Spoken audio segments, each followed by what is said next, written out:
Buenas tardes y bienvenidos a un evento muy especial del Observatorio de la Lengua Española y las Culturas Hispánicas en Estados Unidos, que como saben ya la mayoría de ustedes es un centro de investigación del Instituto Cervantes en Harvard University. Se trata hoy de un evento especial por un doble motivo.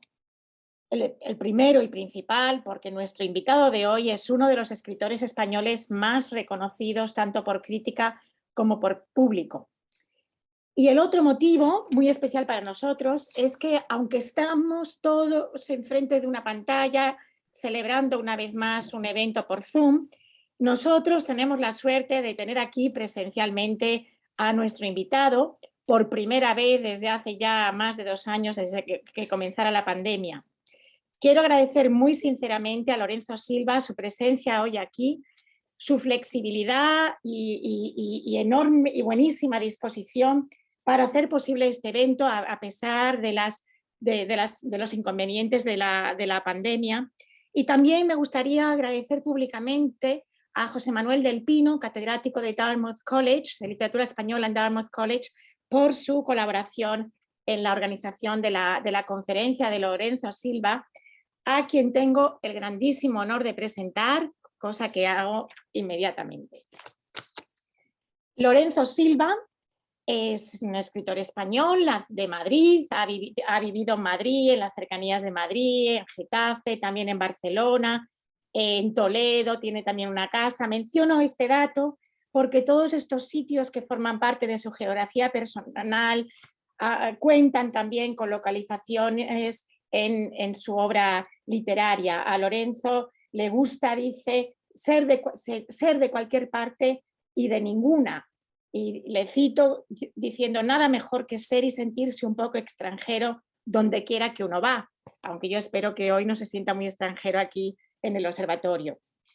Lorenzo Silva estudió Derecho en la Universidad Complutense de Madrid y trabajó durante una década como abogado de empresa en una empresa importante del sector energético, tras haber trabajado previamente como asesor fiscal y como auditor de cuentas. Sin embargo, su camino era otro. Ya desde que se iniciara en la literatura, allá por 1980, no ha dejado nunca de escribir. Así, tiene escritos ya más de varios cientos de relatos y artículos, unos cuantos ensayos literarios, varios libros de poesía y una obra de teatro, aunque estos géneros, la poesía y el teatro, dice que los abandonó ya en la adolescencia porque notó que no se sentía especialmente dotado para ellos. Ya nos contará por qué. Y también tiene, por supuesto, libros de viajes y más de 30 novelas que le han valido el reconocimiento internacional. Voy a citar solo unas pocas para darles a ustedes una idea. Entre su narrativa mencionaré La flaqueza del bolchevique de 1997, que fue finalista del Premio Nadal, y Carta Blanca, que obtuvo el Premio Primavera de Novela en 2004.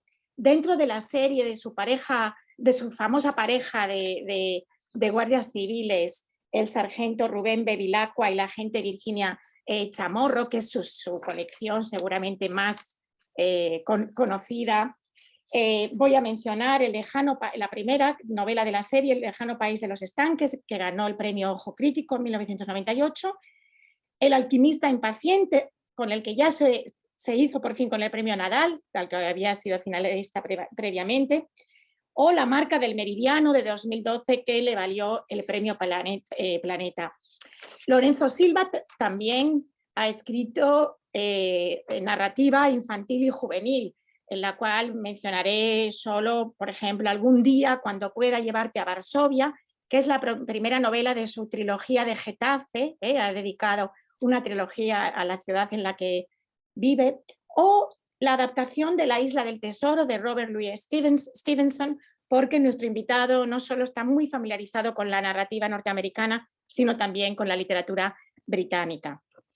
Entre las obras de no ficción voy a mencionar 4 para darles una idea de los temas tan variados que ha tocado. Por ejemplo, Viajes, con el sugerente título del libro Viajes escritos y escritos viajeros del año 2000. O, por ejemplo, tiene un libro sobre el derecho en la obra de Kafka, por su pasado estudios de derecho, jurídicos. Otro libro, Sereno en el peligro, la aventura histórica de la Guardia Civil. Pues la Guardia Civil también es importante en la trayectoria profesional y personal de nuestro invitado. Libro por el que, por cierto, ganó el premio Algaba. Y 7 ciudades en África, historia de Marruecos, del Marruecos español. Pues Marruecos también forma parte importante de su vida. La obra literaria de Lorenzo Silva ha sido traducida a múltiples idiomas: francés, inglés, alemán, portugués, chino, árabe, griego, búlgaro, rumano y más todavía. También tiene colaboraciones como guionista, así adaptó su propia novela, La flaqueza del bolchevique, para una película de Manuel Martín Cuenca, guión por el que tanto nuestro escritor como el director fueron nominados a un Goya. O ha colaborado en otros guiones, por ejemplo, el del documental RIF 1921, Una historia olvidada, o el de la película para la televisión 20N, Los últimos días de Franco, que fue distinguida por la Academia de las Ciencias y de las Artes de la Televisión como mejor TV movie del año.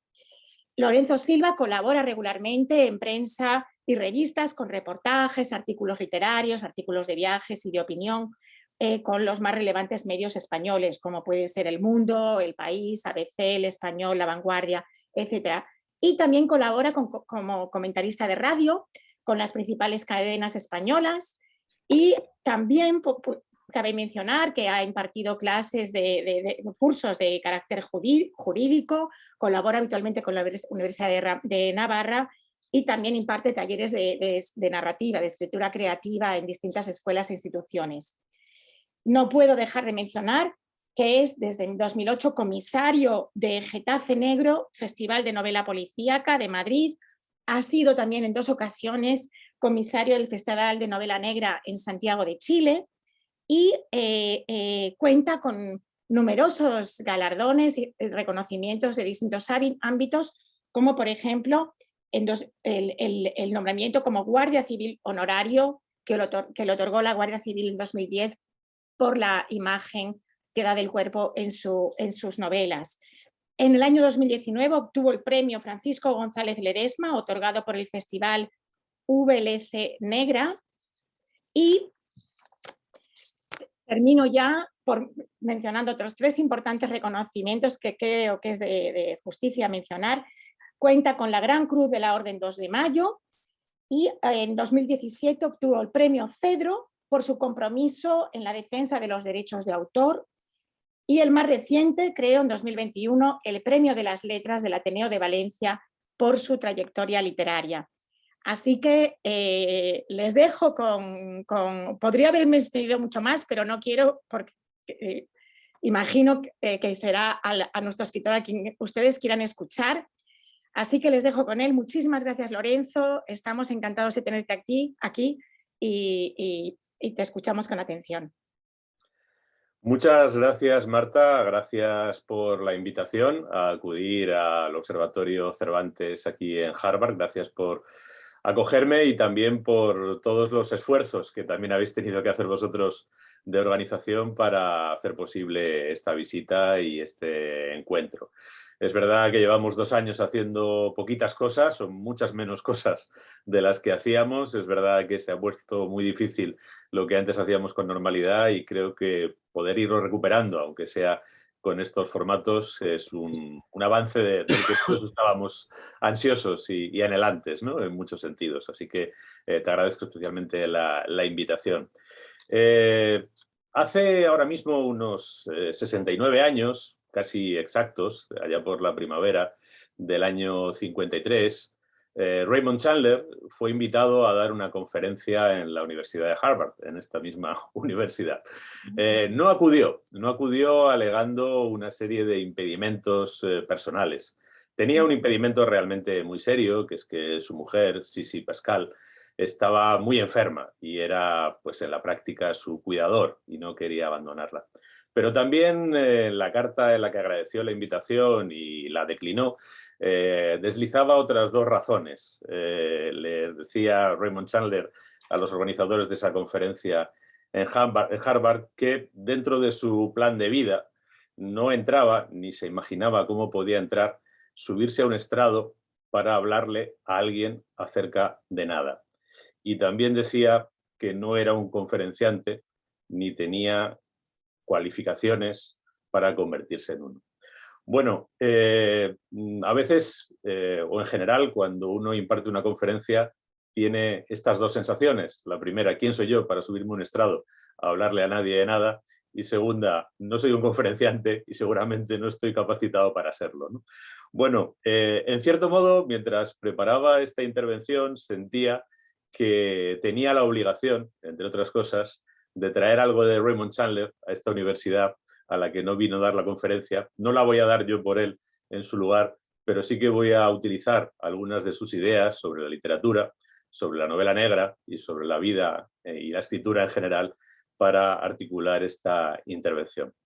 Algunos años antes, allá por comienzos de la segunda década del siglo pasado, en 1911, el joven, el entonces muy joven Raymond Chandler, tenía escasamente 21 o 22 años, colaboraba en revistas literarias británicas, entre otras en la revista Academy, y escribió un texto en el que, entre otras cosas, habla de la literatura de detectives, aquella literatura que él iba a practicar varias décadas después. En ese momento, Raymond Chandler básicamente se dedicaba a la crítica literaria y a la poesía. Por cierto, recogiendo la alusión anterior, creo que las razones, Marta, por las que yo abandoné la poesía son análogas a aquellas que llevaron a Raymond Chandler a dejarla a su vez, ¿no? Creo que tanto él como yo tuvimos la sensación de que el mejor servicio que le podíamos prestar a la poesía era no escribirla, es decir, leerla y tratar de trasladarla a la literatura narrativa en la medida en que una narración puede recoger elementos poéticos, pero no perseverar excesivamente en esos versos tan mediocres, en mi caso, y a lo mejor no tan brillantes como sus novelas, que escribía Raymond Chandler o que yo escribía cuando era joven, ¿no? Bueno, pues en esa época, en uno de esos ensayos literarios, Raymond Chandler se refiere a las novelas de detectives y le dice al lector, se dirige al lector de esas novelas, y le dice, es uno de esos símiles por los que luego el Chandler maduro se haría tan famoso, que los detectives que aparecen en esas novelas se parecen tanto a los detectives de verdad como ese lector pudiera parecerse a un oso hormiguero de la Patagonia, ¿no? Es decir, hay una crítica terrible en ese ensayo respecto de ese detective que aparece una y otra vez en la literatura detectivesca, fundamentalmente británica, y que según Chandler expresa en ese mismo artículo, tiene que ser por encima de todo a remarkable person, es decir, alguien tan notable que acaba siendo imposible, alguien tan extraordinario, tan excepcional, que acaba siendo completamente inverosímil. Aunque en ese momento Raymond Chandler no se planteaba escribir novela policíaca, cuando varias décadas después, un par de décadas después exactamente, empezó a hacerlo, tenemos claramente la percepción de que se aplicaba esa enseñanza que estaba en ese ensayo de juventud.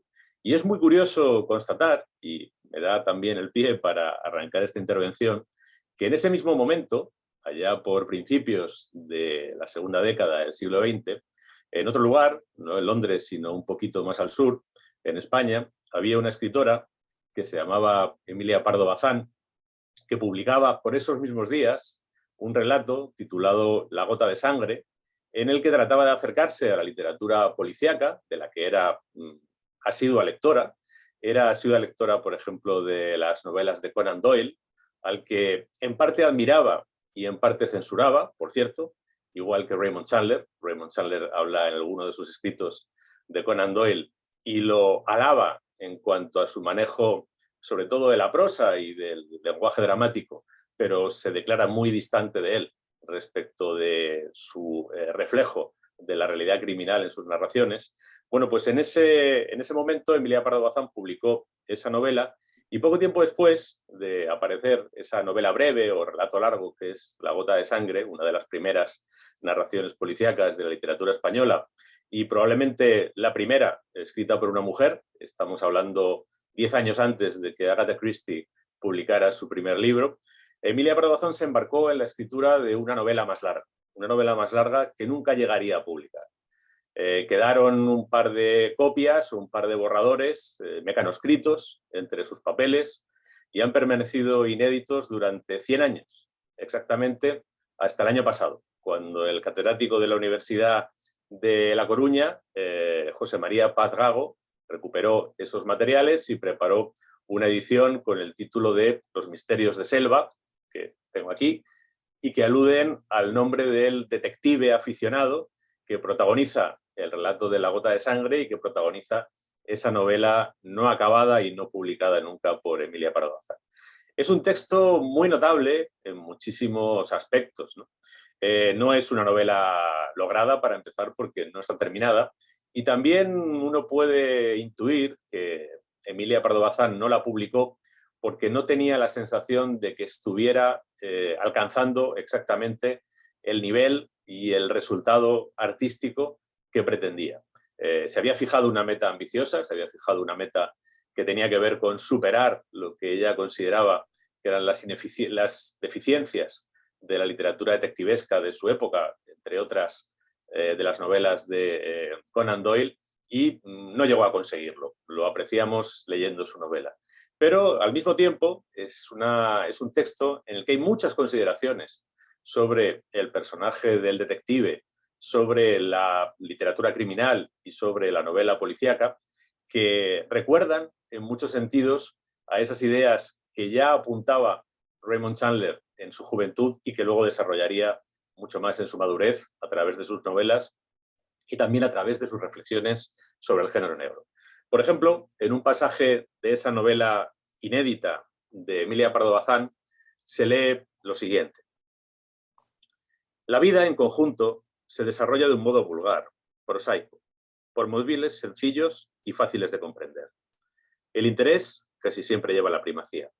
El año transcurre sin que se registre un asunto verdaderamente misterioso. Los periódicos abusan de esta palabreja y no saben lo que es misterio. No hay asomos de misterio en que un hombre aparezca muerto y cueste trabajo identificarlo, ni que una casa sea robada y se ignore por quién. El misterio consiste en que un delito o crimen obedezca a móviles extraños, superiores a la mera necesidad de obtener dinero para vivir o gozar materialmente. Y el mayor interés de un crimen estriba para mí en que dentro de la época en que se comete exprese las pasiones más características de aquella época. Y más adelante dice, en suma, cada sociedad tiene los crímenes que se merecen. Es curioso señalar que al tiempo que escribía Emilia Pardo Bazán, también escribía otro gran autor español, que era Benito Pérez Galdós. Benito Pérez Galdós, algunas décadas antes, allá por finales de la década de los 80 del siglo XIX, cubrió como reportero, y lo plasmó en media docena de crónicas, un famoso crimen que se produjo en Madrid, conocido como el crimen de la calle Fuencarral. Fue el violentísimo asesinato de una viuda adinerada, del que primero se acusó a su criada, después se acusó a su hijo, que llevaba una vida disoluta, después se fue acusando a otra serie de personas con las que ambos estaban conectados. Se produjo un gran escándalo, además, porque el hijo estaba en prisión y algunos testigos declararon que se le dejaba salir de prisión de manera irregular, lo que también llevó a la cárcel al propio director de la prisión. Fue un culebrón realmente con todos los elementos. Ese caso real lo cubrió Pérez Galdós como reportero, lo reflejó en esas crónicas, que por cierto fueron recuperadas recientemente por la editorial Lengua de Trapo, pero están publicadas desde hace bastante tiempo. Y en una de esas crónicas respecto de primero la instrucción del juicio, del sumario, luego el juicio, los interrogatorios. Por cierto, Benito Pérez Galdós fue al juicio, incluso se entrevistó varias veces con la principal acusada y finalmente condenada, que fue la criada Higinia, y que finalmente fue condenada como autora del asesinato, además a la pena de muerte, y fue ejecutada mediante garrote vil en un acto público en Madrid en 1890, al que asistieron 20.000 personas. Bueno, esa es la historia y ese es el desenlace. Bueno, pues en medio de todo el desarrollo del caso, en una de sus crónicas, Benito Pérez Galdós criticaba el relato que se estaba haciendo acerca de este hecho criminal. Y también criticaba el influjo de esas tentaciones novelescas que algunos periodistas tenían. Y dice en una de esas crónicas, puesta la cuestión en el terreno de lo novelesco y maravilloso, pierde, al menos para mí, todo su interés. Pues no creo en tales paparruchas. ni nada contrario a la lógica ni al sentido común entra fácilmente en mi cabeza. Reconozco, y lo reconozco como un mal, que esas estupendas y maravillosas máquinas gozan, por su propia falta de lógica, de todo el favor de las imaginaciones de esta raza. Creo que es deber de todos corregir ese amor a lo inverosímil en vez de fomentarlo. Menciono a Emilia Pardo Bazán y a Benito Pérez Galdós en primer lugar porque me parecen los verdaderos pioneros de la novela policíaca española. Hay quien piensa que la novela policíaca se ha desarrollado en España tardíamente y como una especie de fruto venido de fuera, es decir, reflejo de una tradición extranjera, reflejo o imitación principalmente de esa literatura policial y criminal anglosajona, ya sea la novela policíaca británica o la novela negra estadounidense. Y me parece que el ejemplo tanto de Pérez Galdós como de Emilia Pardo Bazán, que están escribiendo relatos criminales antes de que publique Agatha Christie, antes de que publique Dashiell Hammett, antes de que publique Raymond Chandler, antes de que publique muchos de los grandes autores del género, solo siendo coetáneos de los Wilkie Collins o Conan Doyle británicos, con los que mantienen este debate crítico y este diálogo que cuestiona sus aproximaciones. Creo que la existencia de estos dos autores, por un lado, demuestra que la novela policíaca española tiene una tradición más antigua de la que normalmente consideramos. Además de sus dos vertientes, Emilia Pardo Bazán hace ficción criminal a través de las dos novelas o las dos historias del detective Ignacio Selva y Benito Pérez Galdós en estas crónicas, pero también en otras, hace lo que hoy llamaríamos true crime, lo que varias décadas después haría un Truman Capote y tantos otros autores anglosajones, hasta llegar a los modernos documentales sobre casos reales que podemos ver en Netflix, HBO o cualquiera de las plataformas televisivas actuales. Esa es la primera razón. Y la segunda razón es porque me parece que tanto Pardo Bazán como Benito Pérez Galdós son los dos grandes autores contemporáneos que representan dentro de la literatura española lo que podríamos llamar la tradición cervantina, es decir, una novela que atiende a la realidad, que parte de los hechos y los dichos reales de las personas del tiempo en el que vive el autor o la autora, en el caso de Emilia Pardo Bazán, pero que a partir de esa realidad hace una reinvención a través de la literatura. En esa estirpe cervantina no solo están Pérez Galdós y Pardo Bazán en general, sino también como autores policíacos. Y por cierto, siempre que hablo de Cervantes y de novela policíaca, me gusta señalarle, esto tiene un poco de provocación, pero a veces hay que intentar provocar un poco con lo que uno dice, siempre me gusta señalarle como el verdadero antecedente remoto de la moderna novela policíaca.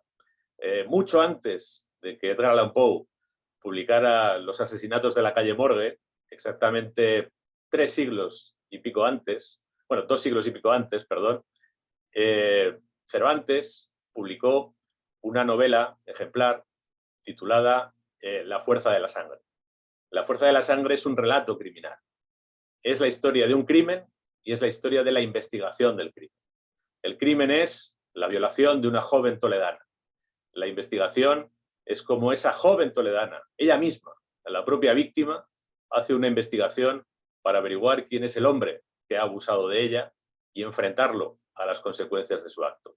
Y la víctima detective, a través del método deductivo, tratando de ensamblar la información que tiene respecto de esa noche en la que ella ha perdido la conciencia y no ha podido ver exactamente todo lo que sucedía, a través de esa investigación consigue desenmascarar al culpable y además en parte hace lo mismo que haría el detective de Edgar Allan Poe 2 siglos y pico después. Lo que hace es leer los vestigios materiales del crimen y gracias a esa lectura del espacio en el que se produce el crimen consigue resolverlo y enfrentar al delincuente con las consecuencias de su acción criminal, ¿no?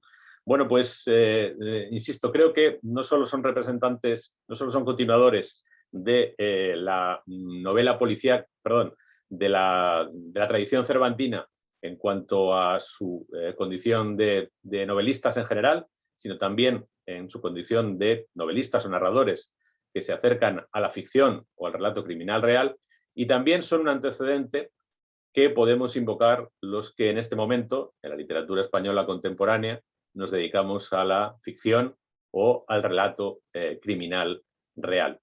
Y precisamente esta tradición, con la que creo que cualquier autor en una lengua tiene que conectar, de la que creo que es imposible que cualquier novelista, sea cual sea su idioma y su tradición literaria, quede al margen, precisamente esta tradición es la que nos lleva, o por lo menos en mi caso, me ha llevado a elegir los referentes de la literatura anglosajona y en particular a apostar por esa versión de la ficción criminal que representan los autores estadounidenses, que representa inicialmente como gran padre fundador de la crime fiction estadounidense Dashiell Hammett, pero que para mí representa sobre todo de una forma cumplida y más elaborada y más literariamente estimulante Raymond Chandler, que creo que es para mí el gran inspirador. Personalmente siento que si no fuera por Raymond Chandler yo no escribiría novela policíaca, podría haber escrito otro tipo de narraciones, podría leer novela policíaca, pero quien a mí me hizo experimentar la necesidad de acercarme al género fue precisamente Raymond Chandler. Puedo admirar la narrativa de Dashiell Hammett, puedo admirar cómo lleva, como dice el propio Raymond Chandler, el crimen de ese jarrón veneciano en el que estaba más o menos recluido a la calle, cómo hace ese ejercicio de considerar que el crimen es algo más que una manera de proporcionarle cadáveres al escritor para contar lo que hay detrás de ese crimen, pero quien me parece que realmente lleva a la ficción criminal a su excelencia artística es Raymond Chandler. No inmediatamente, y de eso también él es bien consciente. Si uno lee sus cartas y la mucha documentación que dejó, se percibe que en sus primeras novelas él tiene la sensación de que no está llegando a donde le gustaría llegar. Pero después de escribir El largo adiós, su sexta y probablemente mejor novela, está muy claro que Raymond Chandler lleva precisamente la ficción criminal ahí donde la quería llevar, que es ahí donde ha podido inspirarnos después a muchos autores estadounidenses y no estadounidenses. Y querría concretar un poco más esta aproximación a la ficción criminal en España, a mi propia ficción criminal y a su diálogo con la tradición literaria española y también con esta tradición estadounidense, precisamente a partir de una serie de consideraciones generales que me gustaría también ilustrar con algunos textos particulares, tanto de Emilia Pardo Bazán, a la que acabo de aludir antes, como del propio Raymond Chandler. Dice Raymond Chandler de su detective, y creo que lo primero que nos hace atractiva una historia es, o no, es el personaje que la protagoniza.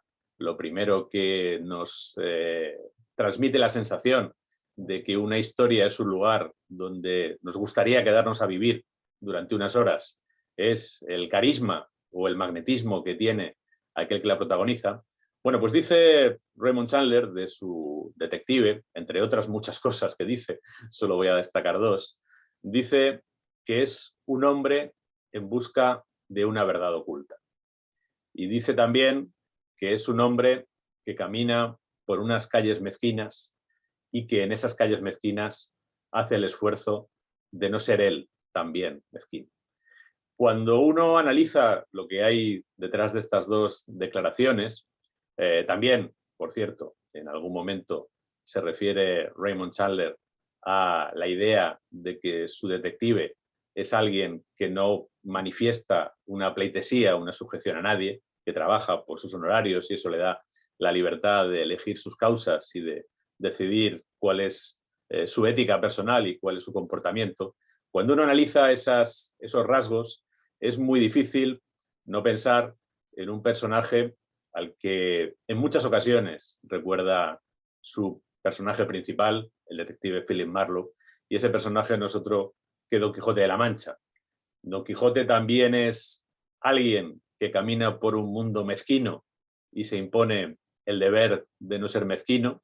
Don Quijote también es alguien que va en busca de la verdad y la justicia que se esconde debajo de una apariencia de iniquidad que impregna esa sociedad cínica en la que vive, y Don Quijote también es alguien que lo declara en varias ocasiones, y en un muy conocido del pasaje del Quijote de la primera de la novela de Cervantes, es alguien que por encima de todo declara su apego y su afección a la libertad como lo más grande que puede atesorar un ser humano, ¿no?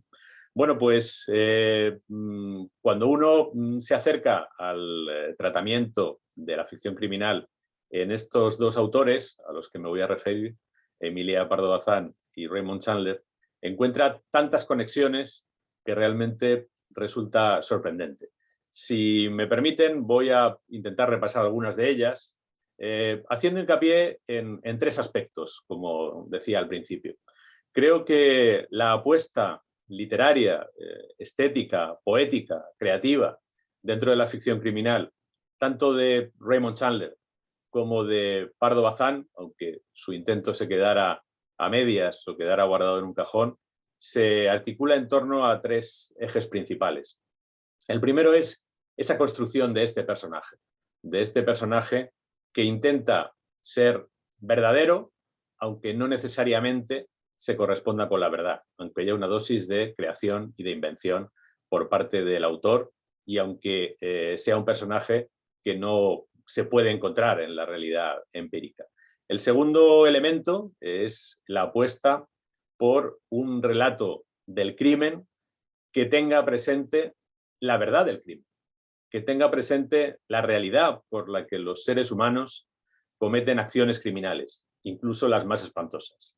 La realidad que en muchas ocasiones, como dice Pardo Bazán en el texto que leía antes, es mucho más vulgar de lo que pretende la literatura. Y por último, o en último lugar, hay un tercer eje que creo que está presente tanto en la obra de Pardo Bazán como en la de Raymond Chandler, que me parece que puede y debe invocar el autor de novela criminal de hoy, que es la apuesta por la literatura. Es decir, la apuesta por la escritura, la apuesta por conectar con la gran tradición literaria. Pese a que muchos consideren que la novela de detectives, la novela de crímenes, es un género popular, es un género de segunda categoría, es un género principalmente destinado al entretenimiento, es un género que por la banalidad de su asunto no puede alcanzar grandes honduras literarias. Tanto Pardo Bazán como Raymond Chandler son grandes lectores de sus respectivas tradiciones literarias.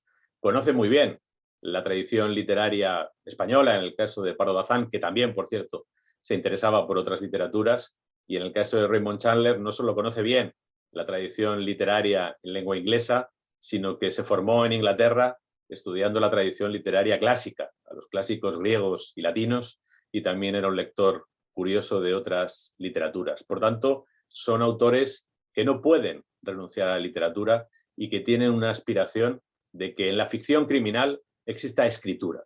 Algo de lo que se queja Emilia Pardo Bazán como lectora de Conan Doyle es que a veces Conan Doyle construye a sus personajes y presenta sus tramas de una manera excesivamente banal, excesivamente plana.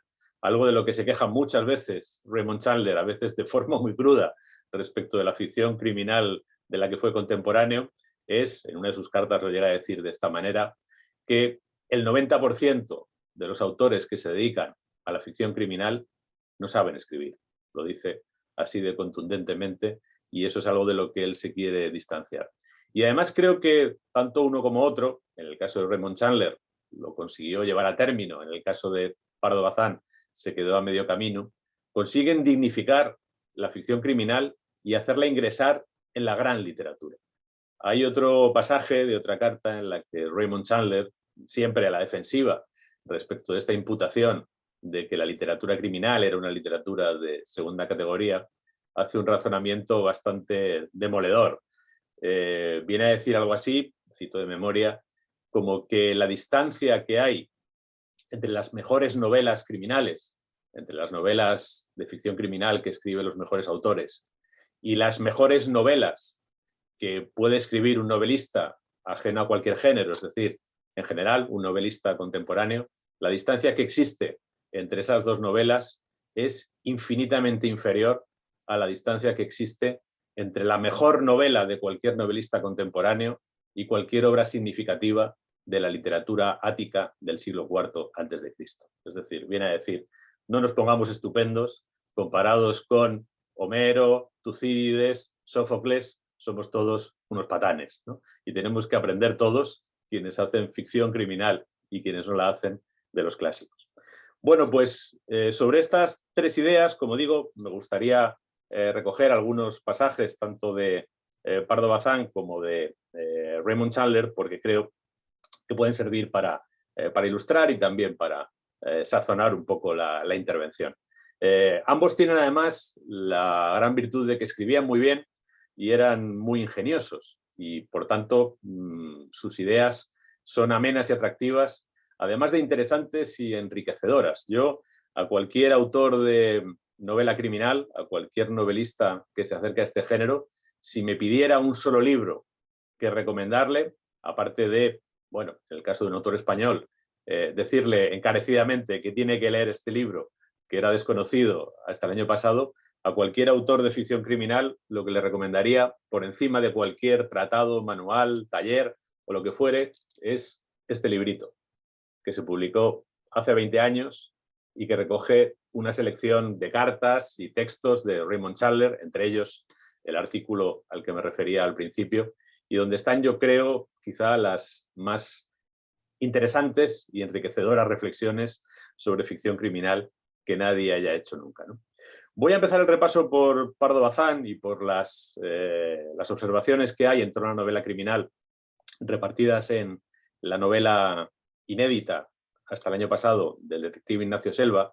Y, por ejemplo, me parece que además es interesante y sería interesante comprobar cómo dialogan los pensamientos, las reflexiones sobre la ficción criminal de estos dos autores tan aparentemente alejados, aunque fueron coetáneos, convivieron durante un tiempo y que mucha gente consideraría pertenecientes a tradiciones literarias distintas, incluso a galaxias literarias diferentes.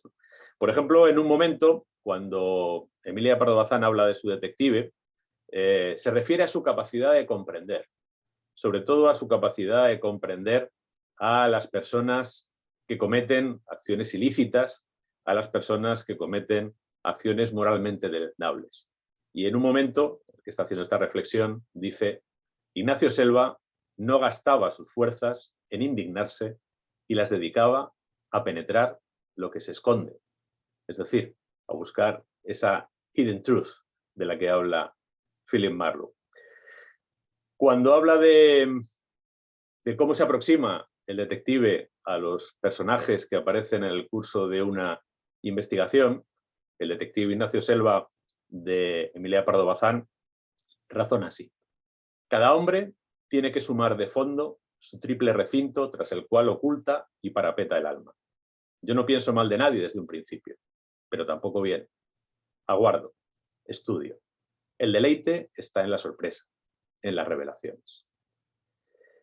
En otro momento también está hablando de cómo se plantea, Ignacio Selva además no es un detective profesional, es un detective aficionado, cómo se plantea la investigación que hace no profesionalmente, no trabajando para el Estado ni a cambio de un salario, sino sencillamente por entretener el aburrimiento de un burgués acomodado madrileño de principios de siglo. Bueno, pues dice Ignacio Selva que afronta así su labor. Vivo como el bufón del rey en el drama de Víctor Hugo por curiosidad.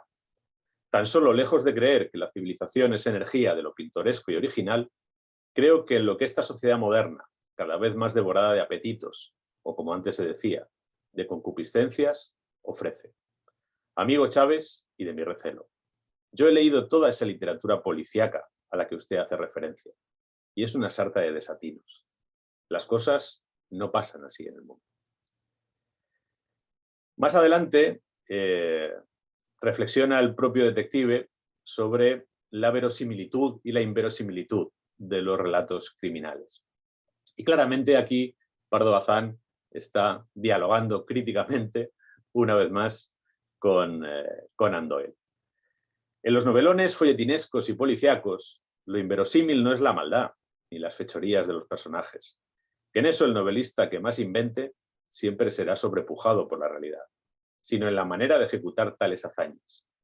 Las sustituciones de personas por medio de un disfraz, las catástrofes preparadas y en las cuales perece todo el mundo, menos el pillo que las arregló, no tienen pies ni cabeza. Pero los crímenes, delitos, manías, monstruosidades del corazón humano, ¿qué novelista podrá agotarlas? Y aquí hay, en otro momento, una reflexión que vale para la literatura criminal, pero vale para toda la literatura, como ya estipuló Stendhal hace muchísimos años, ¿no? Hay un momento en el que Selva está intentando averiguar qué es lo que hay detrás del crimen que se investiga en esta novela inédita, que es un robo, varios robos de objetos artísticos valiosos, y para explicar cómo se acerca a esa realidad oculta, a ese misterio, le dice a su amigo: lo grande está contenido en lo pequeño siempre. Bueno, son algunas de las consideraciones que se pueden recoger al paso de las pesquisas de este detective, y me gustaría pasar ahora, para establecer la comparación y ver cómo dialogan unas con otras, algunas de las reflexiones que hace Raymond Chandler a lo largo de su copiosa correspondencia, en la que reflexiona sobre la novela criminal, sobre la escritura, sobre cómo convertir la ficción criminal en literatura, sobre cómo hacerlo honestamente y sobre cómo hacerlo con ambición artística. Y tiene en una de las cartas que se recogen en este libro una frase que a mí me parece verdaderamente esclarecedora al respecto. Dice: adquirir delicadeza sin perder potencia. Ese es el problema. Es decir, la ficción criminal siempre parte de un hecho abrumador, como es el crimen.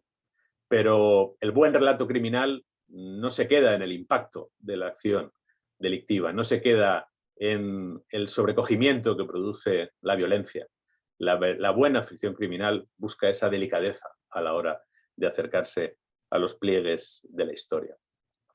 Por ejemplo, cuando habla de Agatha Christie, Raymond Chandler dedica unas cuantas páginas, y no precisamente elogiosas, a Agatha Christie. Le reconoce el mérito, reconoce, por ejemplo, que cuando empieza a leer la novela antes llamada 10 negritos, en la versión española, reconoce que la lectura le resulta atractiva, pero poco a poco se va desconectando.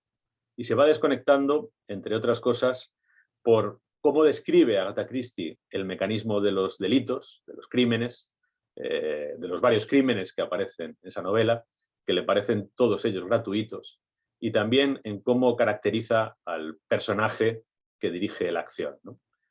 Y al final tiene una expresión o una declaración demoledora para Agatha Christie. Para conseguir el asesino sorpresa, amaña el personaje, que es algo de lo que acusa una y otra vez a Agatha Christie. Por ejemplo, en otro momento, lo mencionaba antes, habla de Dashiell Hammett. Dashiell Hammett, al que reconoce como el fundador de la ficción criminal estadounidense, a quien reconoce enormes méritos, aunque también critica y cuestiona en algunas cuestiones, pero al que sobre todo le reconoce este mérito principal. Hammett devolvió el crimen a la clase de gente que lo comete por una razón, por un motivo, y no simplemente para facilitarle al novelista un cadáver. En otro momento, habla en un texto divertidísimo que, si no han leído, les recomiendo encarecidamente. Allá por 1952, si no recuerdo mal, la revista Atlantic Monthly le encargó a Raymond Chandler que hiciera una crónica de la ceremonia de los Oscar. Escribió un texto de varios folios. Apenas hay crónica de la ceremonia de los Oscar. Lo que hay es una reflexión sobre el cine como arte y sobre Hollywood como el espacio donde supuestamente se trata de llegar a esa creación artística, ¿no?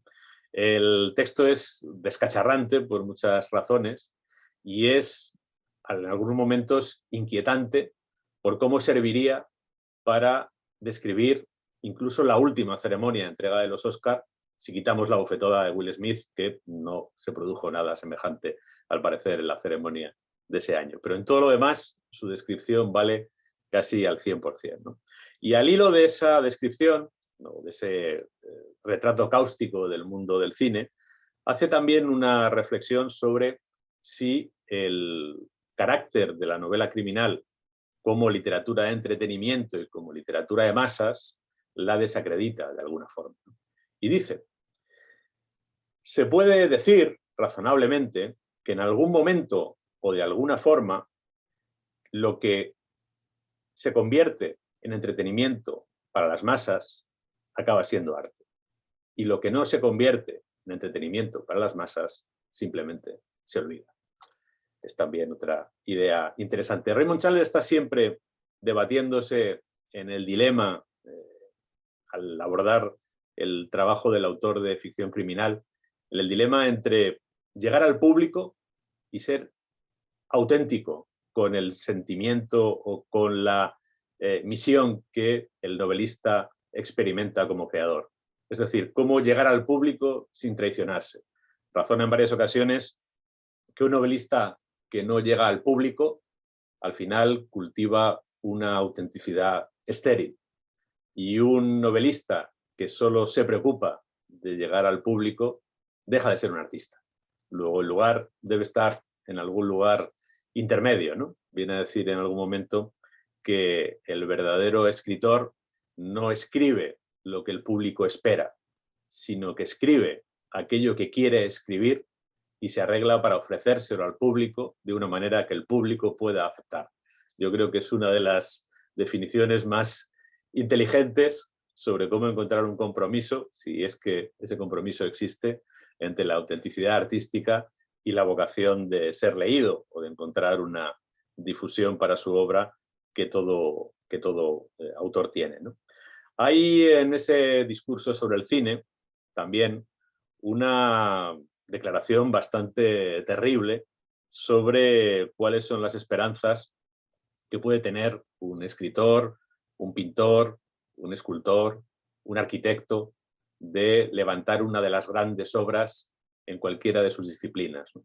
Y viene a decir que cualquiera de quienes se mueven en esas artes tradicionales tiene remotísimas esperanzas de hacer una obra maestra que pueda competir, pues en el caso tanto de la pintura como de la música, como de la arquitectura, como de la escultura, como de la literatura, con los grandes clásicos. Que el único arte en el que existe esa posibilidad es el cine, porque es el único lo bastante nuevo como para que no haya obras maestras con las que no se puede competir, producidas hace 2000 o 2500 años, ¿no? Bueno, a mí me gusta recoger estas consideraciones de Raymond Chandler porque ponen de manifiesto no solo su formación como intelectual, sino también su ambición como creador. Y precisamente creo que esa ambición como creador es la que explica que llegara a escribir una novela como El largo adiós, que yo creo que hoy por hoy es la cima literaria de la ficción criminal, ¿no? También tiene reflexiones Raymond Chandler sobre hasta qué punto el detective, el personaje del investigador, es real o no. Y también me parece que aquí acierta a poner el punto exacto, ¿no? ¿Se puede hacer literatura recogiendo de manera servil lo que es la crónica de sucesos? ¿De manera documental, fidedigna, lo que es una investigación policial? ¿Se puede hacer literatura describiendo lo que es de verdad la vida de un investigador privado que se dedica a investigar si un marido engaña a su mujer, si un empleado finge una baja, si un competidor está utilizando información privilegiada para una competencia desleal? Es decir, ¿se puede hacer verdadera literatura reflejando sin más la realidad? ¿O hay un cierto punto de invención, lo que quiere decir también falsificación o exageración, que hay que saber medir para que no se convierta en una patraña o en esa paparrucha de la que hablaba Benito Pérez Galdós, hablando de los novelistas policíacos de su tiempo, ¿no? Y dice Chandler, en otra de sus cartas, que hay un poderoso elemento de fantasía en las historias de ficción criminal, que quien las escribe utiliza un material que es el melodrama, en el que se produce una exageración de la violencia y del miedo. Y dice que son realistas en el sentido en que las cosas que suceden en estas historias le suceden a personas como las que aparecen en ellas y en lugares como en los que se localizan estas historias. Pero ese realismo, dice Chandler, es superficial.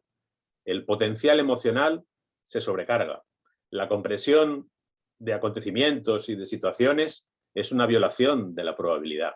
Si esas cosas que se cuentan en la ficción criminal pasan, no pasan tan rápido, ni pasan en un marco temporal tan estrecho, ni un grupo tan reducido de personas. Eso tiene que ver con el artilugio o el artefacto de la ficción, con el artificio de la creación artística. También dice de manera más taxativa, ¿no?, cuando habla de su propio personaje, obviamente esta clase de detective no existe en la vida real.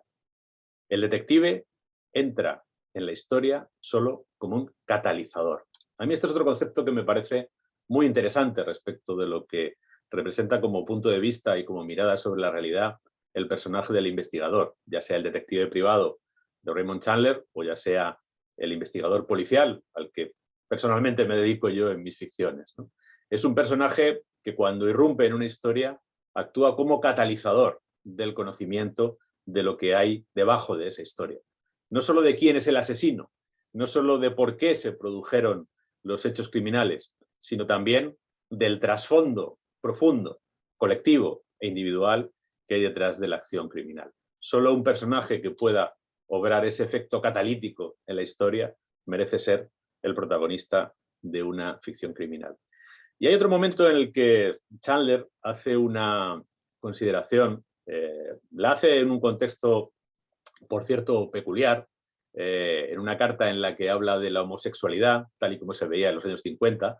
Es un texto que resistiría poco la lectura contemporánea en muchos sentidos, pero hace una serie de consideraciones interesantes y, por ejemplo, habla de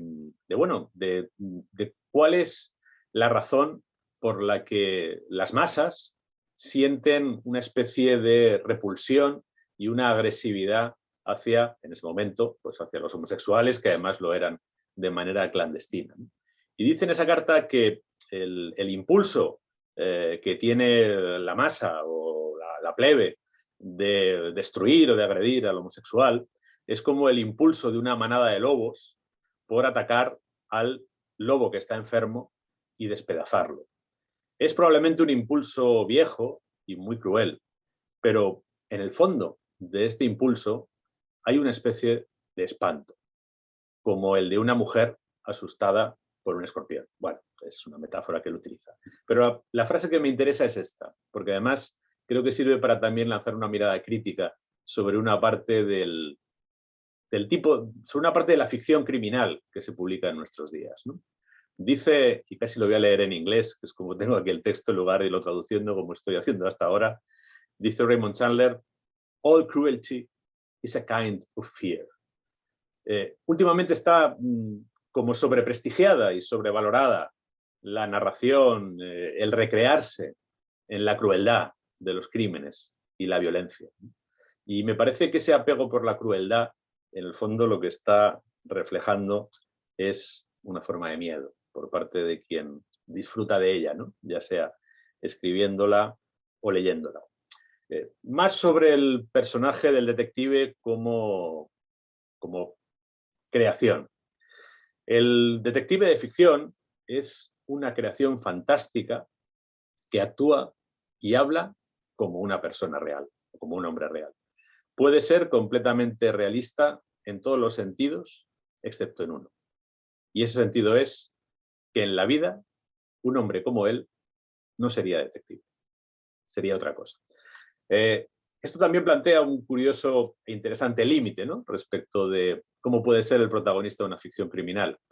En mi caso, a mí me han reprochado algunas veces que mi protagonista, que es un guardia civil, sea alguien que tiene formación superior, que tiene lecturas, que habla idiomas, Bueno, lo primero que tengo que decir es que es perfectamente posible, porque los conozco, que un guardia civil de 2021 tenga formación superior, de hecho muchos la tienen, que haya leído literatura y que la lea, conozco unos cuantos, e incluso que hable idiomas, para empezar, porque un guardia civil le pueden destinar a Afganistán o a Irak, donde si quiere hacer su trabajo, por ejemplo, formando a la policía iraquí en este momento o antes a la policía afgana, si no maneja el inglés, no tiene posibilidad de hacerlo, ¿no? Pero me parece que es interesante esta idea que plantea Philip Marlowe de cuál es la flexibilidad, perdón, que plantea Raymond Chandler a propósito de Philip Marlowe, de cuál es la flexibilidad que tiene el artista, que tiene el creador. Y hablando de su detective, de Philip Marlowe, hay otra acusación que le hacen a menudo a Raymond Chandler y que en cierto modo se nos puede hacer a todos los que nos dedicamos a la literatura, ¿no? Que es una actividad sospechosa de ser el objeto de los desvelos de gente poco sensata y en general de quienes creamos ficciones, ¿no? Que probablemente también hacemos planear sospechas todavía más graves sobre nuestra sensatez, ¿no? Y sale al paso en otro lugar, Raymond Chandler, de la acusación que en algún momento se le hace de que su personaje es inmaduro. Y dice, si revolverse contra una sociedad corrupta es una señal de inmadurez, entonces Philip Marlowe es extremadamente inmaduro. Sin embargo, no lo idealiza. Desde luego, Marlowe es un hombre fracasado y lo sabe. Un hombre que sin ningún tipo de limitación física no puede ganarse la vida decentemente es siempre un fracasado. Y normalmente su fracaso es moral. Tengo la sensación de que todos somos unos fracasados. De otro modo, no tendríamos el tipo de mundo que tenemos, ¿no? Esa es otra declaración que a mí me gusta especialmente, ¿no? Es decir, cómo admite que su personaje puede ser un héroe siendo un fracasado. En otro momento, hace otra caracterización Raymond Chandler de su detective que me recuerda una vez más a la idea que está al principio de esta charla, que voy a ir concluyendo ya en los próximos minutos, que es esa referencia a Don Quijote de la Mancha. Hay un momento en el que dice, hablando de Philip Marlowe, Marlowe es un personaje, perdón, de cierta nobleza. Un personaje triste, pero no derrotado. Solitario, pero que nunca está realmente seguro de sí mismo.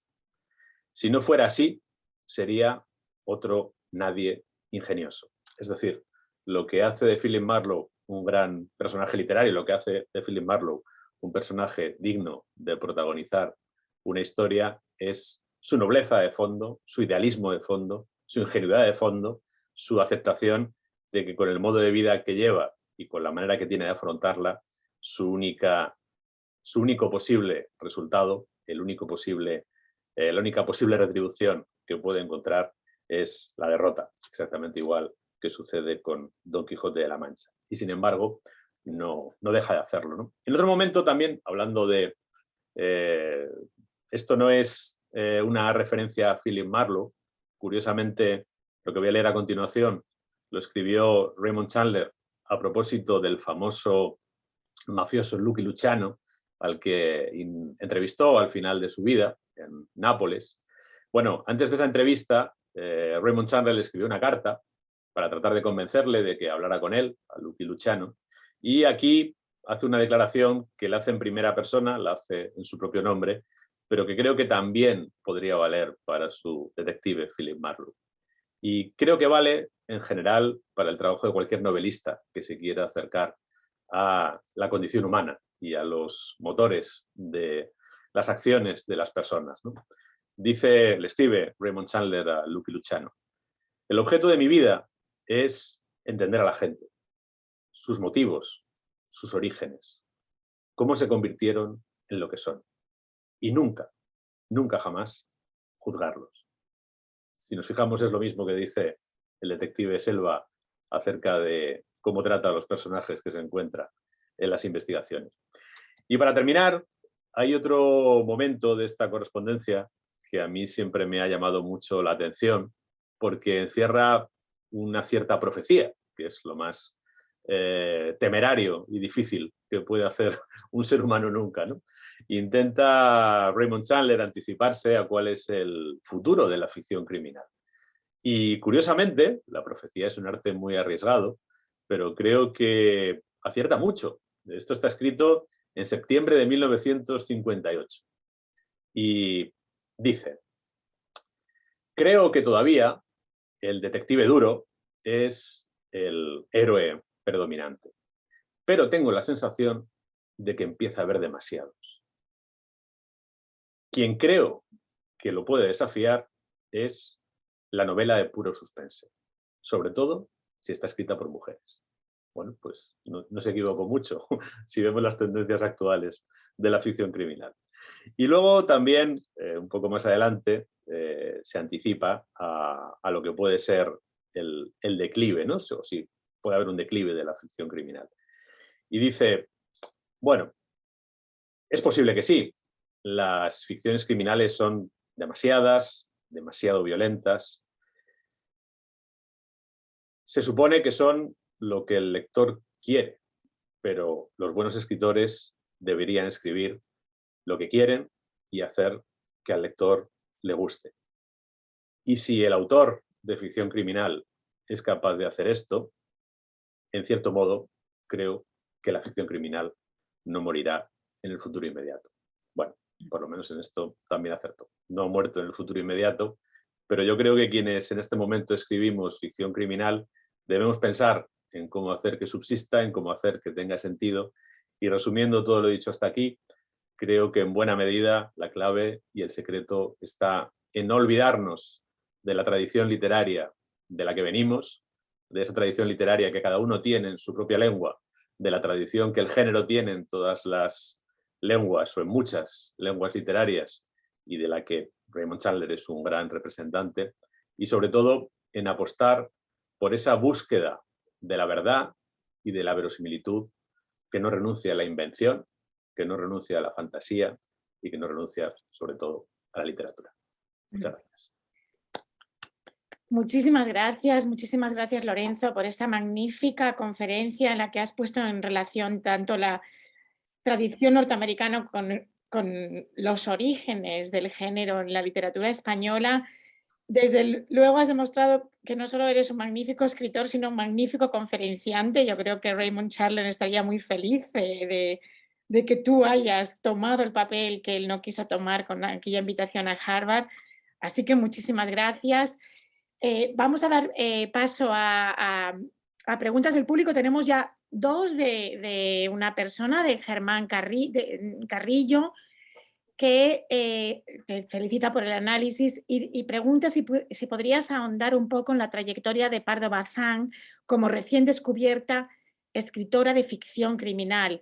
Pregunta si la autora pretendió ser conocida en esta faceta o fue solo un pasatiempo inconcluso a no publicar estas obras en su vida.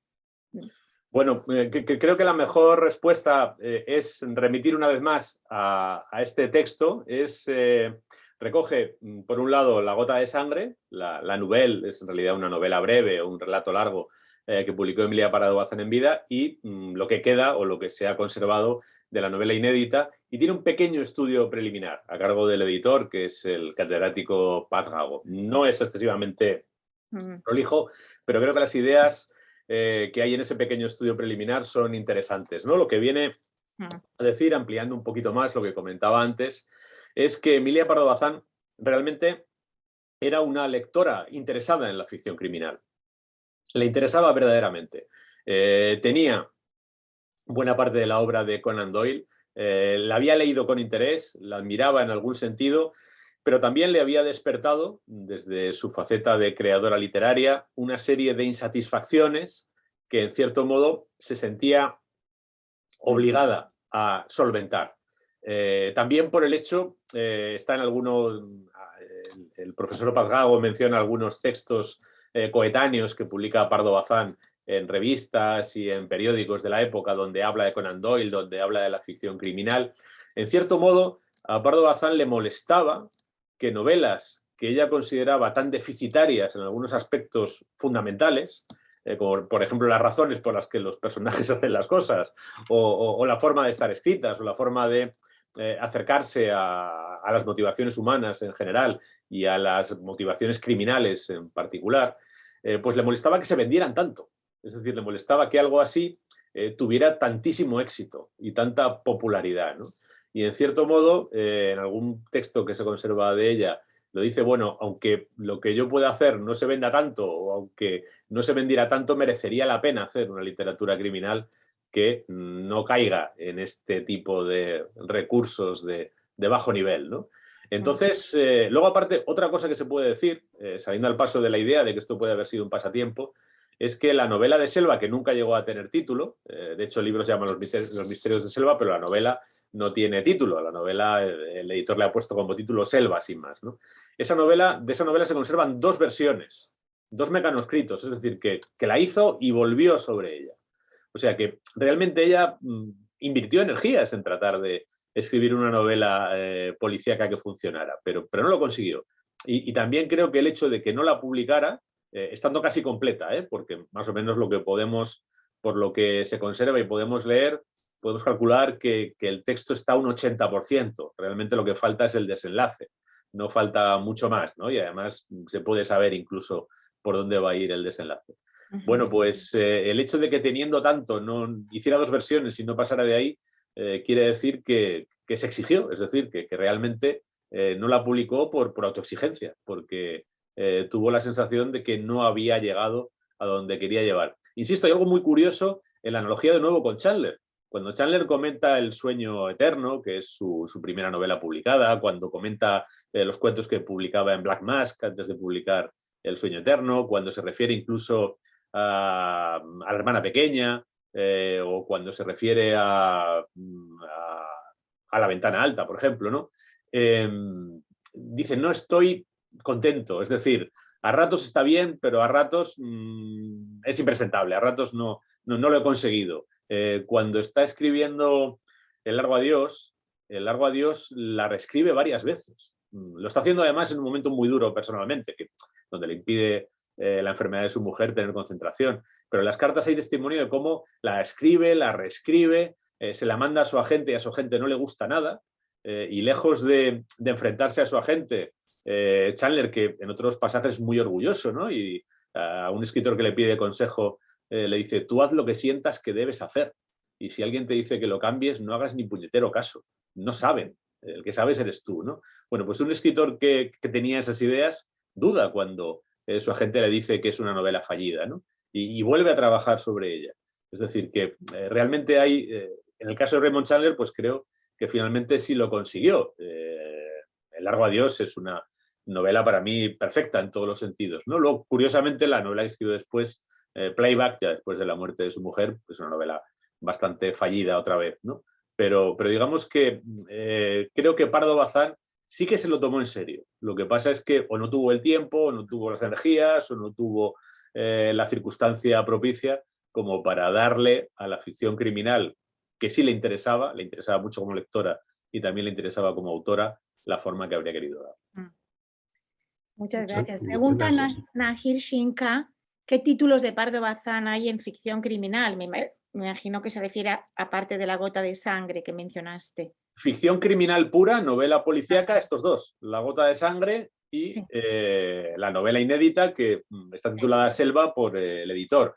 En otros textos de Pardo Bazán aparecen crímenes, también hay algunas crónicas en las que se acerca a hechos criminales, pero novela policíaca como tal, que yo conozca, solo estas 2. Y Germán Carrillo, que preguntó antes por Pardo Bazán, hace una pregunta muy diferente. Te pregunta si sigue en alza la Semana de Novela Negra en Gijón. Si sabes si sigue en alza. Sí, bueno, de hecho la Semana Negra de Gijón, que es la decana de los festivales de novela negra en España, yo creo que va por la edición número 30 y tantos, que se celebrará este verano, y se va a celebrar porque me han invitado, así que supongo que se va a celebrar. Y además vuelve a un lugar donde estuvo en años anteriores, después de la pandemia, que ha tenido un par de ediciones un tanto reducidas, pero se ha seguido celebrando igualmente.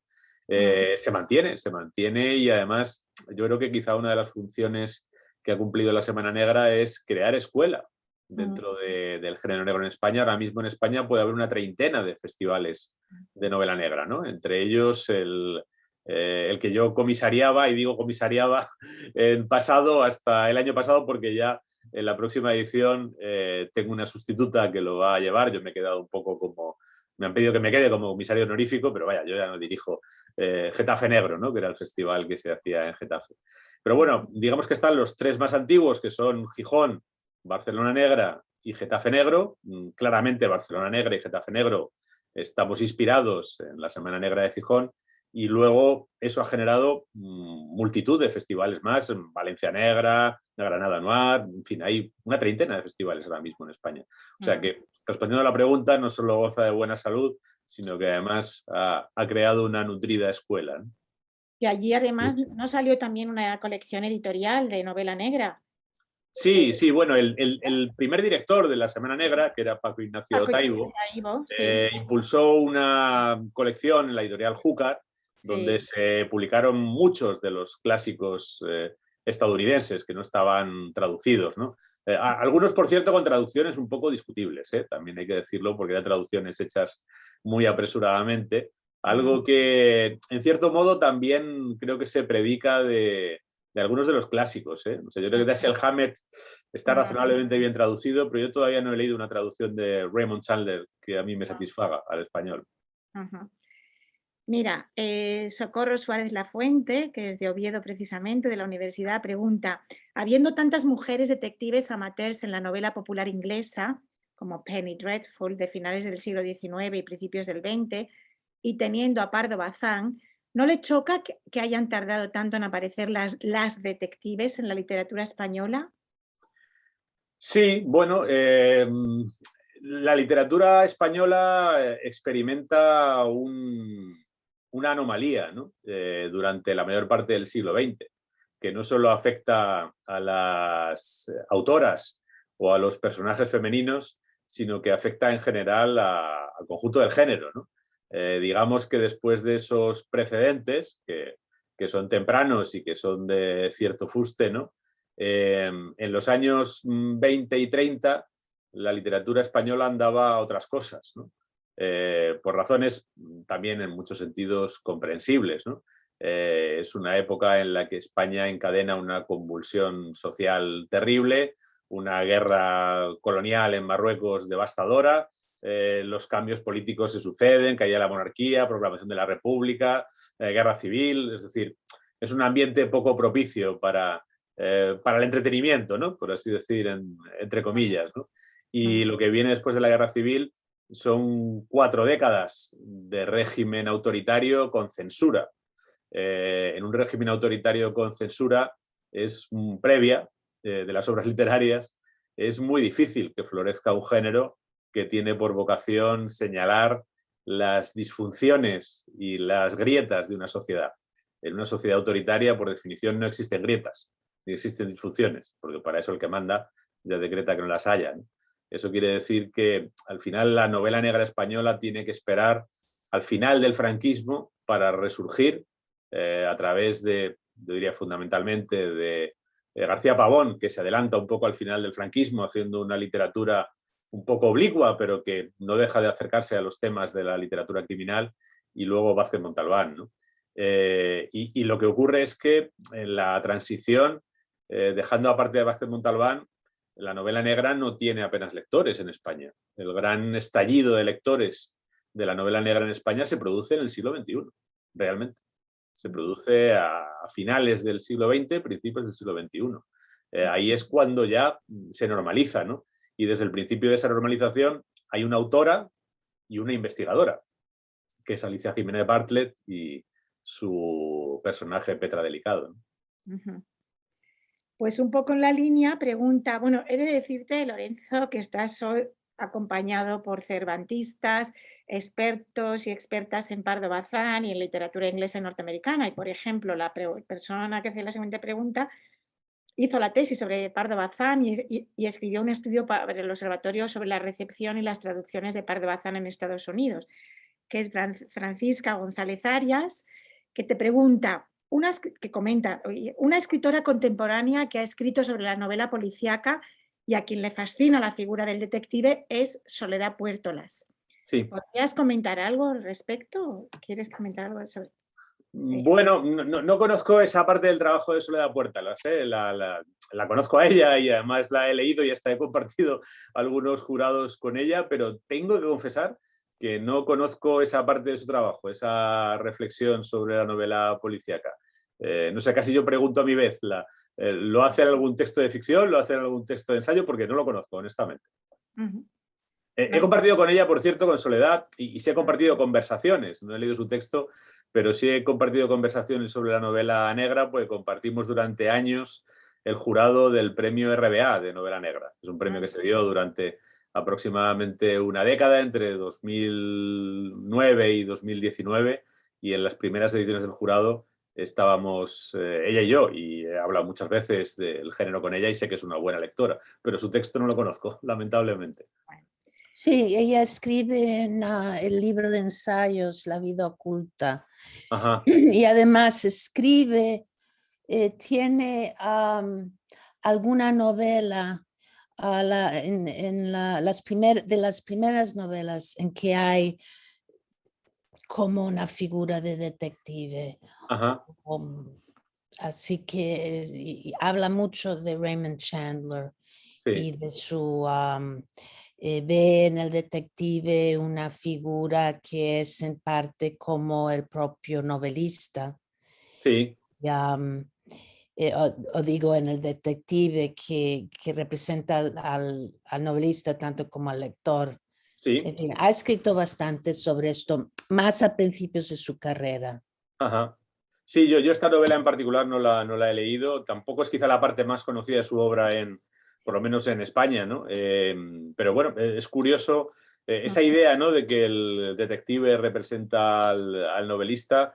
En muchos momentos uno, cuando lee, por ejemplo, las cartas de Raymond Chandler, ve que dice cosas de sí mismo como novelista que son análogas o equivalentes a las que dice de Philip Marlowe como investigador, ¿no?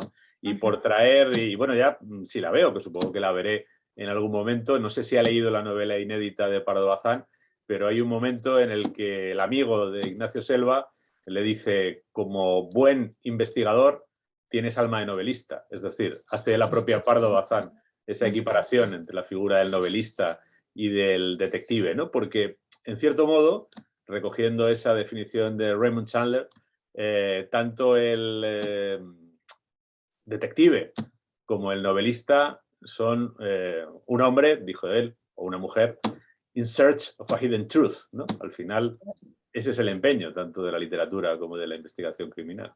Uh-huh. Dos preguntas más. Amanda Nurse dice, mis amigas españolas me urgen leer la trilogía del Baztán de Dolores Redondo, que tiene una mujer detective. Dice, yo no sé nada de ese tema. ¿Son buenos ejemplos del género estos libros? Pregunta. Han sido libros que han tenido mucho éxito y tienen, yo creo que dos virtudes, ¿no? Acercarse a un personaje femenino que además trabaja en un cuerpo policial relativamente pequeño, como es la Policía Foral de Navarra, y acercarse a un espacio natural, que es el Valle del Baztán, que es la zona pirenaica de Navarra, que tiene un encanto natural intrínseco y también tiene pues todo un corpus de leyendas y de historias cuasi mitológicas, ¿no?, que se enredan en la trama. Entonces, para quien aprecia esos elementos, es una lectura sin duda interesante. Una de las muchas que se pueden hacer, escritas por mujeres y con detectives femeninas, sin agotar ni aspirar a agotar los ejemplos, pues están las obras de Rosa Rivas, de Susana Hernández, o de, por ejemplo, pues estoy pensando ahora mismo, Inés Planas, son autoras, en muchos casos sus protagonistas son mujeres investigadoras y bueno, digamos que en este momento hay una eclosión, casi una explosión en la literatura policíaca española, donde hay muchas autoras y también hay muchos personajes femeninos. Por cierto, algunos de ellos también creados por hombres, ¿no? Hay uno muy conocido que está creado por tres hombres que trabajan juntos bajo un seudónimo femenino y que se ha descubierto que son tres hombres los que han ganado el último premio Planeta. Y, por ejemplo, bueno, pues si puedo mencionarme, en colaboración con Noemí Trujillo, hemos escrito 2 novelas donde la protagonista es Manuela Mauri, que es una inspectora de policía de Madrid. Ujú. Mira, Viviana Planine te da las gracias por Bevilacqua y Chamorro, que dice que han sido muy buena compañía. Y Antonio Barbagallo, que es un sí. Y Antonio Barbagallo, que es un cervantista, muy amigo del observatorio, viene mucho a nuestros eventos, te pregunta, ¿cree usted que hay novelas que se pueden considerar policíacas y de ficción criminal sin que tengan policía ni crímenes? Yo creo que sí, dice él. Sí, sí, sí, sin duda, sin duda. Y además las hay desde hace mucho tiempo y algunas son canónicas, ¿no? Jim Thompson tiene unas cuantas, ¿no?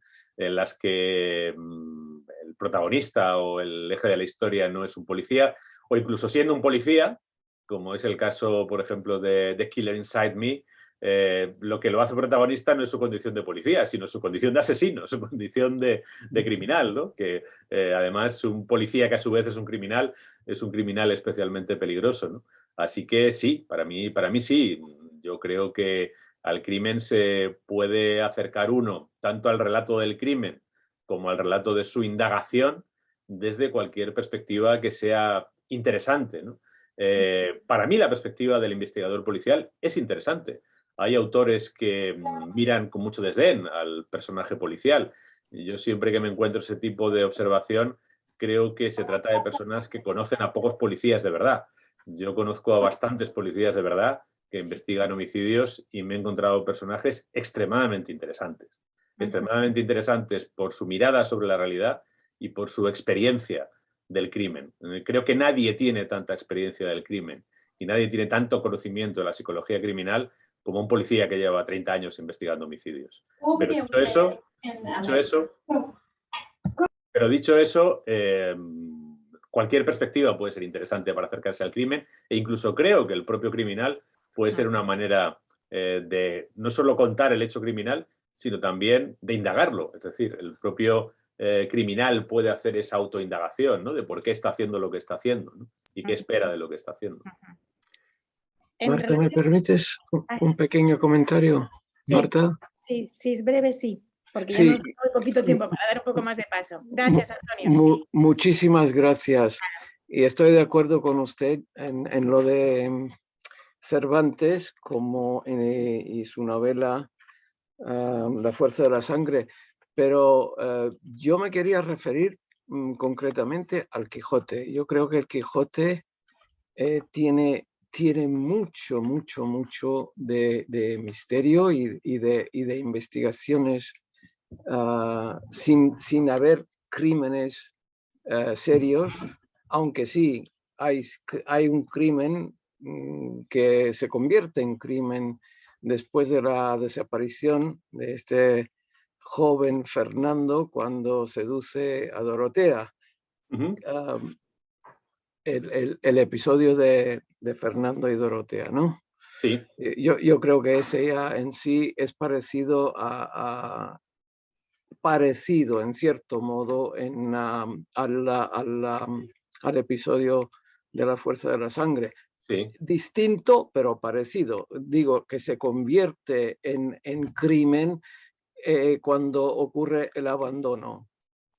Sin duda. Y a partir de allí ella empieza a buscar, a investigar y hay otras cosas en toda la novela. Yo añadiría algo más, no me he extendido y he puesto solo ese ejemplo por no hacer demasiado prolija la exposición, ¿no? Pero hay algo más. En El Quijote, aunque es una obra que tiene elementos paródicos y tiene elementos, si se quiere, de fantasía, por ejemplo, hay una aproximación sobrecogedoramente documental al mundo criminal de la época que viene representado por el episodio de los galeotes. No solo nos refleja cómo es el mundo criminal de la época de Cervantes, sino cómo es el durísimo sistema penal español de la época. Quizá mucha gente no interpreta bien el episodio de los galeotes, es decir, esa violencia extrema que acaba incluso afectando al propio benefactor, porque mucha gente no sabe que la pena de galeras era en la práctica una pena de muerte. Es decir, una pena de galeras de 5 años era una pena de muerte, porque prácticamente nadie sobrevivía en las galeras más de 2 o 3 años, ¿no? Es decir, que de una manera bien sutil Cervantes está contando mucho sobre Sí. la sociedad de su época, también en su dimensión criminal y penitenciaria. Muchas Gracias. gracias y gracias, Antonio, por tu observación. Yo quería, si me permiten, hacer ya una pregunta, quizás ya para terminar, que se vincula con lo que preguntó Antonio sobre si puede sobre la novela policíaca o criminal sin crímenes. Yo te iba a haber preguntado también el papel de la verdad, la búsqueda de la verdad, que has hablado mucho sobre ello, el papel del miedo y el papel del crimen. Es decir, si se puede hacer una jerarquía de importancia. Es decir, igual que decías, puede haber una novela policíaca sin policías o una novela criminal, puede haber novelas en las que no se resuelva, en las que no sea, que seguramente sí, evidentemente, no se resuelva la verdad o el porqué. ¿Cómo mezclas tú estos ingredientes? ¿Qué papel le otorgas al miedo? También en la novela Carta Blanca inicias con una cita sobre el miedo. Si puedes Sí, reflexionar a lo mejor un poco sobre estos distintos ingredientes. bueno, el crimen, como la guerra, como otros asuntos que han sido objeto de la literatura narrativa con enorme profusión y que tienen que ver con la violencia y que tienen que ver con la destrucción provocada por seres humanos sobre otros seres humanos, en el fondo contiene mucho de exorcismo de nuestros miedos más profundos, ¿no? De exorcismo, conjuro o acercamiento morboso, dependiendo de la actitud de cada uno, ¿no? Por tanto, siempre está ahí, es decir, al final esa violencia destructiva, por cierto, alguna quizá hemos perdido cierta conciencia, ¿no? Y no existe en la literatura contemporánea apenas, o por lo menos en la literatura española, pero tengo la sensación de que va a volver. Me refiero, por ejemplo, a la guerra, ¿no? Prácticamente era imposible encontrar literatura sobre la guerra en la literatura española contemporánea, pero ahora que estamos viendo cómo gente que no está tan lejos de nosotros en muchos sentidos está viendo arrasada su casa, asesinados a sus vecinos, etcétera, eso despierta miedos y esos miedos naturalmente exigen ser conjurados, ¿no? Exigen ser explorados, ¿no? También la cuestión decías, del crimen o de la crueldad o de la violencia, ¿no? El ser humano tiene impulsos violentos y los ha tenido siempre.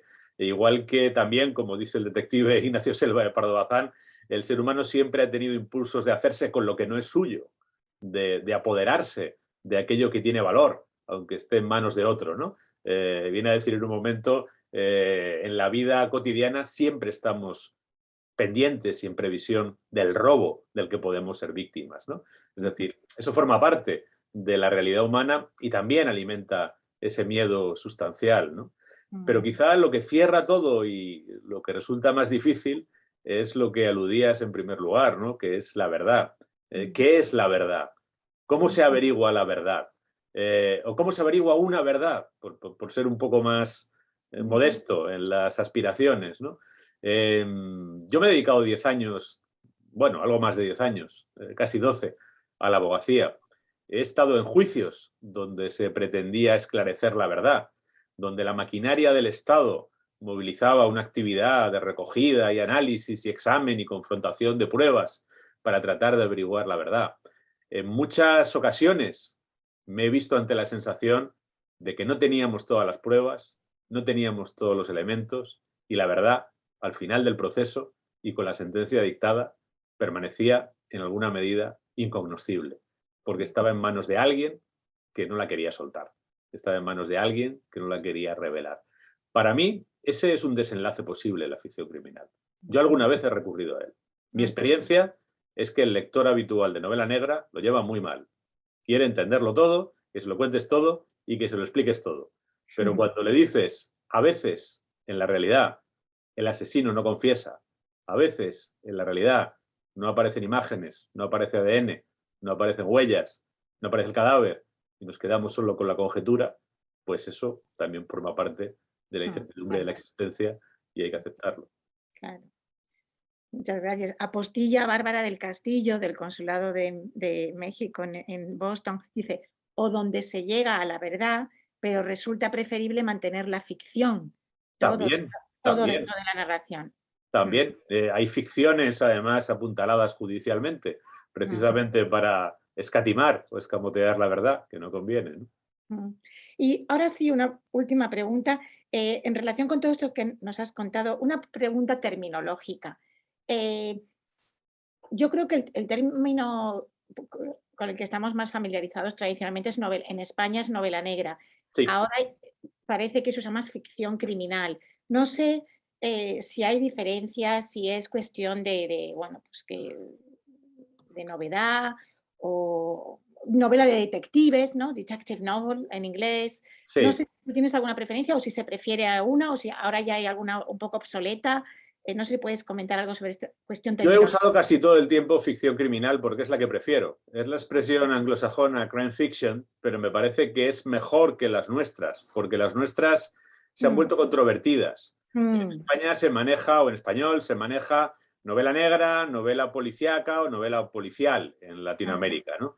Y enseguida estalla un debate que se convierte en confrontación, que trata de deslindar lo que es novela policíaca de lo que es novela negra.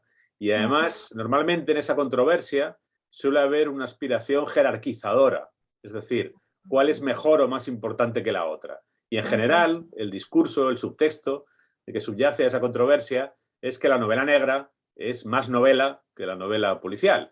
Entonces, cuando te dicen que eres un autor policíaco, te están intentando hacer de menos, ¿no? Y si tus personajes son policías, tienden a hacerte autor policíaco, pues por la identificación, policíaco, policía, y ya está. Entonces, para evitar todo eso que creo que contamina la terminología actual del género en España, yo prefiero ficción criminal porque a mí lo que me interesa es ese relato que tiene como centro el hecho criminal. Es decir, ese relato de ficción que parte del hecho criminal y que tiene por objeto, por un lado, narrar, contar, describir, trasladar a la ficción el hecho criminal y, por otra parte, su indagación.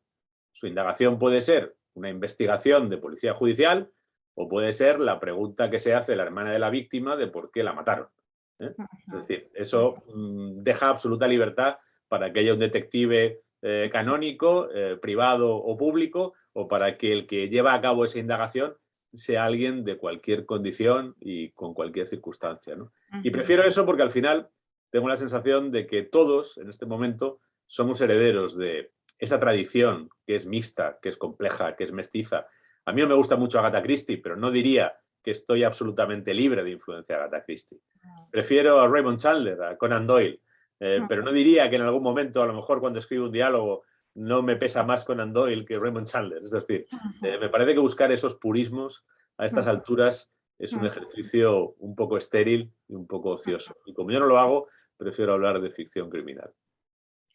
Pues muchísimas gracias, Lorenzo. Antonio Barbagallo ha escrito un último comentario. Dice, Montalbán, que mencionó usted, tuvo tanto éxito hasta crear un comisario montalbano por mano y pluma de Andrea Camilleri.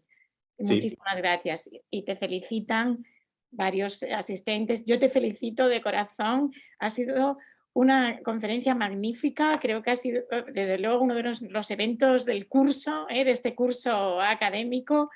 Y desde luego demuestras unas dotes como conferenciante, lo digo porque como al principio te excusabas por si acaso, unas dotes como conferenciantes magníficas, como ya pudimos disfrutar con tu pluma como escritor. Muchísimas gracias, te dejamos descansar ahora y eres aquí bienvenido siempre, Lorenzo. Muchísimas gracias. Muchas gracias a todos y de verdad un placer y un honor. Gracias. Gracias a todos por su asistencia. Les esperamos en otro evento del observatorio, si lo desean.